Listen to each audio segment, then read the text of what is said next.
ముఖ్యంగా అంటే గడిచిన సంవత్సరంలో పూర్తి సంతృప్తికరంగా అట్లా పొలిటికల్గా అయితేనేమి, ఆ తర్వాత అట్లా అగ్రికల్చర్ పరంగా రైతుల పరంగానేమి పూర్తిగా సంతృప్తిగా సాగిందని చెప్పేదానికి తర్వాత ఉదాహరణకు ఈ సంవత్సరంలో అంటే తెలుగుదేశం పార్టీ పరంగా అంతకుముందు లాస్ట్ డిసెంబర్లో అనుకుంటా నాకు తెలిసి సాగునీటి ఆ తర్వాత ఎలక్షన్స్ వాటిలో 32 ఏకగ్రీవంగా గెలవడం, దాని తర్వాత ఇదే నియోజకవర్గానికి చెందిన మారెడ్డి జోగిరెడ్డిని తుంగభద్ర అంటే దానికి హెచ్ఎల్సి చైర్మన్గా కూడా ఎన్నిక కావడం, తర్వాత జూన్లో అంటే జెడ్పీటీసీ ఎలక్షన్కు వచ్చేసి బై ఎలక్షన్ రావడం, అందులో స్వయాన మా సతీమణిని నిలబెట్టడం, అక్కడ వాళ్ళకు డిపాజిట్ కూడా గల్లంతు కావడం. ఆ ఎలక్షన్స్లో భాగంగా అక్కడ ఎర్రబల్లె చెరువు ఒక 6-7 గ్రామాలకు ఆ ఎర్రబల్లె చెరువే అగ్రికల్చర్ పరంగా వ్యవసాయ పరంగా చాలా తర్వాత ఇంపార్టెంట్ అయినటువంటిది విజయంగా పూర్తి చేసి ఈరోజు ఆ పల్లెల్లో అందరికీ 40 అడుగులు 50 అడుగుల్లోనే తర్వాత నీళ్ళు వచ్చే విధంగా చేయడం. అంటే అది కూడా రైతులు ఆ తర్వాత ఎన్నో ఏళ్ళ నుంచో ఈ టైలింగ్ బాండ్ ప్రాబ్లం ఉండింది. కనం కింద కొట్టాలకు అది ఎక్కువగా ఎఫెక్ట్ అవుతూ ఉంది. వాళ్ళు మా భూములన్నీ తీసుకోమని గత కొన్ని సంవత్సరాలుగా ఆ ఇష్యూ నడుస్తూ ఉంటే ఆ గ్రామ ప్రజలందరినీ తీసుకుపోయి ఆ యురేనియం యాజమాన్యంతో మాట్లాడి అలాగే కలెక్టర్ గారి దృష్టికి తీసుకుపోయి తప్పకుండా మార్చిలో ఏ సర్వే నెంబర్లతో సహా వాటిని పేపర్ పబ్లికేషన్ ఇచ్చి ఆ తర్వాత అదంతా ఒక ప్రక్రియ కంపల్సరీ వాళ్ళ భూములు తీసుకొని R&Rలో మన పులివెందుల అర్బన్కు దగ్గరలోనే వాళ్ళకు సైట్ కూడా అలాట్మెంట్ చేసి వాళ్ళకు ఎన్ని భూములు వాళ్ళు అయిపోతాయో ఆ భూములు స్టార్టింగ్లో ఏ రేషియోతో అయితే అక్కడ ఎకరాలు కోల్పోయిన వాళ్ళకు ఉద్యోగాలు ఇచ్చారో అదే రకంగా ఉద్యోగాలు ఇచ్చేట్టుగా అదంతా కూడా మాట్లాడడం జరిగింది. ఇది కూడా మేము ఈ సంవత్సరంలో ఒక మంచి పని చేయడం జరిగింది. అలా అంకాలమ్మ గూడూరులో ఒక అతను ఫ్రాడ్ చేసినాడని దాదాపు ఒక 18 లక్షల రూపాయలు రైతులతో అంతా కలెక్షన్ చేసి అతను బెట్టింగ్ ఏదో యాప్స్లో వాడంతా పోగొట్టుకోవడంతో రైతులంతా తీవ్ర ఆందోళనకు గురై ఆ డబ్బులు ఎలాంటి పరిస్థితిలో అంటే గవర్నమెంట్ నుంచి దాని రికవరీ యాక్ట్ ప్రకారం చాలా లేట్ అవుతుంది.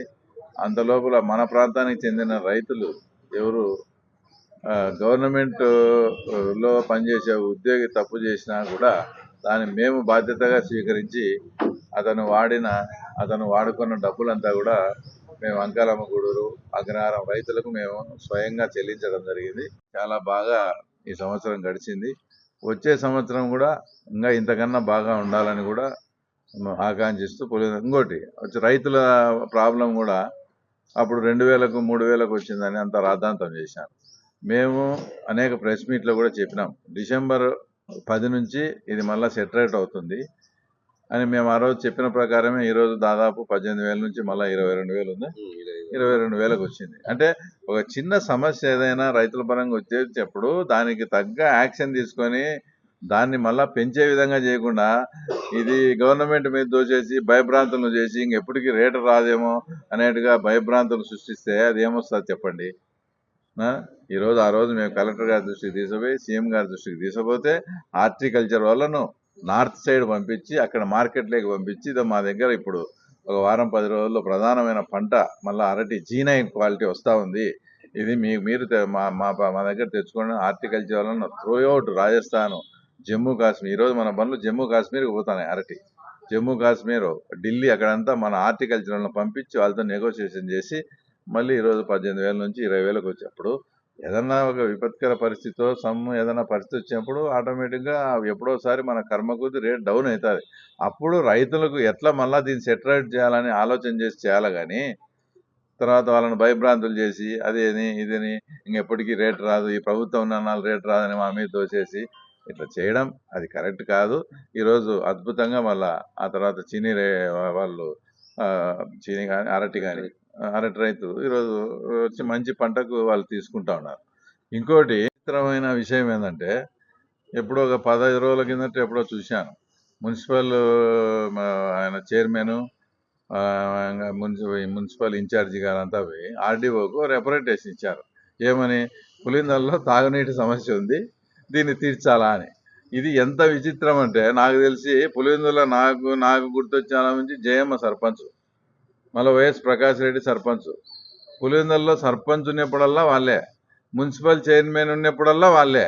గత 40 ఏళ్ల నుంచి వాళ్ళే పరిపాలన చేసి ఈరోజు తాగునీటి సమస్య ఉంది అని పోయినారంటే సిగ్గులే వాళ్ళకు. ఎవరు పరిపాలన చేసింది 40 ఇయర్స్ నుంచి? అసలు ఇట్లా సలహాలు ఎవడిస్తాడు? ఎవడయ్యా మీకు ఈ సలహాలు ఇచ్చింది? ఏదైనా మంచి సలహా కావాలంటే ఇట్లా కడప రూట్లో పోతే మెడికల్ హాస్పిటల్ దాటినాక రైట్ సైడ్ మా వాంది ఒకటి ఇల్లు ఉంది, నాకు ఎప్పుడన్నా మంచి సలహాలు ఇస్తా అంటాడు రమణ అని. మన దగ్గరికి పోయి తీసుకోండి.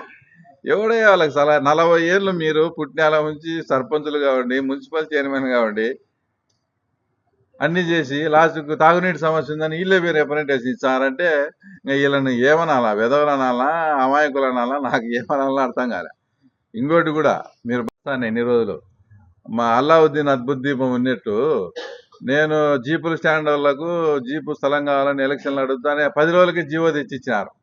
ఏది 80 సెంట్లు. అట్లా నేను ఒక కాపు సామాజిక వర్గం అంటే బల్జ సామాజిక వర్గం తెచ్చుకుంటే వాళ్ళు ఆ రోజు నన్ను అడిగినారు, ఏది మా బల్జాలకు బిల్డింగ్ కావాలా, దూరం అవుతుంది అని. నేను సరేలే ఏదో ఒకటి చేస్తా అంటానే మళ్ళీ నేను ఏడ చేస్తాను అని చెప్పేసి, అంటే ఏదో చెప్తాను చూడు, మనం అట్లా స్టేట్మెంట్ ఇస్తానే ఇట్లా వస్తాయని వైవి సుబ్బాటి దగ్గర పోయి ఎంపీ లాడ్స్ తీసుకొచ్చి దాంట్లో ఎంపీ లాడ్స్ పెట్టి ఇప్పుడు చేయిస్తాడు. నాకు కావాల్సింది పులివెందుల డెవలప్మెంట్. అది వైఎస్ఆర్ వాళ్ళు చేసినారా మేము చేసినామా అని కాదు. కానీ మీరు పాడాలో కొన్ని వేల కోట్లు విగ్రహాలు కట్టడం తీసేయడం, పేమెంట్ కట్టడం తీసేయడం, ఇట్లా దానికి అంతా వేస్ట్ చేసిన వాళ్ళు నిజంగా సామాజిక వర్గానికి కానీ ఆ తర్వాత గౌడ సామాజిక వర్గం వాళ్ళు అడుగుతారు. కదిరి రూట్లో కావాల్సిన ల్యాండ్ ఉంది, అందరికీ మంచిగా కళ్యాణ మండపం శాంక్షన్ చేసి చేయొచ్చు. అవన్నీ మీ హయాంలో ఉన్నప్పుడు, పాడా నిధులు మీ చేతుల్లో ఉన్నప్పుడు ఏమైనాయి? ఈరోజు మేమేందో చెప్తానే అంటే ఇక్కడ వాస్తవంగా నేను అధికార పార్టీలో ఉన్నా కూడా నేను ప్రతిపక్షమే ఇక్కడ. ఎందుకంటే ఎమ్మెల్యే ఎంపీ అంతా వాళ్ళే కాబట్టి. అంటే మేము ప్రతిపక్ష పాత్ర పోషిస్తూ మీరు ఏమేమి చేయలేదని ఎత్తి చూపుతా అంటే ఇప్పుడు మీరు ఇన్సెక్యూర్ అభద్రత అభావంతో టకటకా చేస్తున్నారు. నాకు కావాల్సింది నువ్వు చేసినా నేను చేసినా, నాకు కావాల్సింది నా ప్రాంత ప్రజలకు డెవలప్మెంట్ జరిగేది, నేను దాన్ని స్వాగతిస్తా. కానీ ఇన్నాళ్ళు మీరు అడిగిపోయినారు అంటే మేమేందో అనౌన్స్ చేస్తానే మీరు చేస్తారా? అంటే నాకు ఈ టెక్నిక్ చిన్న అట్నే ఇప్పుడు ఆ రాణి తొప్పుకాడ ఉండే రోడ్డు, ఆ శ్రీరామాలకు ఉండే అవి కూడా ఎంపీ లాడ్స్ తీసుకొచ్చి మా ప్రయత్నం మేము చేస్తాము. తర్వాత మేము చేస్తామంటే టక్కుని యానోసారి తీసుకొచ్చి చేసేట్టుగా ఉన్నారు. అంటే మళ్ళా దానికి నేను మొన్న ఏదో అవినాష్ రెడ్డి గారు ఏందో నేను గొప్ప చెప్పుకుంటా అంట, ముఖ్యమంత్రి వచ్చి హెచ్చులు చెప్పుకుంటానంట. మేము మొదలు పెట్టినది మీరు మొదలు పెట్టలేదని నేను ఎప్పుడు అనలే. మీరు మొదలు పెట్టక ఎవరు మొదలు పెడతారు? 1978 నుంచి మిమ్మల్ని ఎమ్మెల్యేలు, జెడ్పీటీసీలు, మంత్రులు, ముఖ్యమంత్రులు అన్ని చేసి పులివెందుల ప్రజలు మిమ్మల్ని నెత్తిన పెట్టుకుంటే మీరు మొదలు పెట్టకుండా ఎవరు మొదలు పెడతారు? మొదలు పెట్టి కంప్లీట్ చేయలే మీరు. ఇప్పుడు రాజశేఖర రెడ్డి గారు పైడిపాలెం డ్యామ్ కట్టినాడు, డ్యామ్ పూర్తయింది, వాటర్ వచ్చేదానికి సమస్య. అది చంద్రబాబు నాయుడు హయాంలో 200 కోట్ల డబ్బు ఖర్చు పెట్టి అవుకు టన్నెల్ అన్ని చేసి మేము నీళ్ళు ఇచ్చాము. అది మేము చెప్పుకుంటున్నాం. రాజశేఖర రెడ్డి గారు పైడిపాలెం కట్టలేదని మేము చెప్పడంలే. కట్టిన తర్వాత దాన్ని సార్థకత అంటే రైతులకు ఉపయోగపడే విధంగా ఏ రకంగా తీసుకురావాలనేది మేము అది చేసి చెప్పినామని. ఈరోజు కూడా డ్రింకింగ్ వాటర్ ప్రాబ్లం ఉంది. నిజంగా ఇద్దరు ముఖ్యమంత్రులు ఉండి ఈరోజు తాగునీటి సమస్య ఉందని మీరే మెమరాండం ఇచ్చే పరిస్థితిలో ఉన్నారు. అంటే సమస్య ఉందనే. ఇద్దరు ముఖ్యమంత్రులు ఉండి కూడా సమస్య ఉందని మేము చెప్తాను.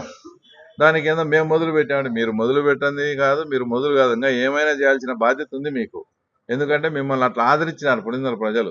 ఇలాంటి ప్రజలకు కూడా మీరు పూర్తి స్థాయిలో మీ హయాంలోనే ఎందుకు పూర్తి చేయలేదు, మా వరకు ఎందుకు వచ్చింది, మేము ఈరోజు పూర్తి చేసి చూపిస్తామని చెప్తున్నాం.